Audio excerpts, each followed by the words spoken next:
282 सांगली विधानसभा मतदारसंघ 2024 निवडणुकीच्या अनुषंगाने विश्रामबाग व संजयनगर पोलीस ठाणे हद्दीत माननीय रितू खोकर, अपर पोलीस अधीक्षक सौ सांगली, माननीय विमला एम,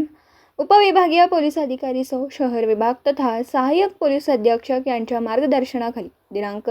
17 नोव्हेंबर रोजी 7 ते 9 या कालावधीत रूट मार्च काढण्यात आला। सदरचा रूट मार्च विश्रामबाग पोलीस ठाणे हद्दीतील टिंबर एरिया, वडर गल्लीमधून महावीर ब्रिज खालून संजयनगर पोलीस ठाणे हद्दीमधील Shindemala, Sambhaji Maharaj Chowk, main road Sanjaynagar, Ram Janaki Mandir, Jagdale plot, पत्रात चाळ, मनपा शाळा नंबर 42, अक्सा मस्जिद या मार्गे काढण्यात आला। सदर रूट मार्चमध्ये संजयनगर पोलीस ठाण्याकडील 3 अधिकारी, 8 अंमलदार, सांगली शहर पोलीस ठाण्याकडील 2 अधिकारी, 5 अंमलदार,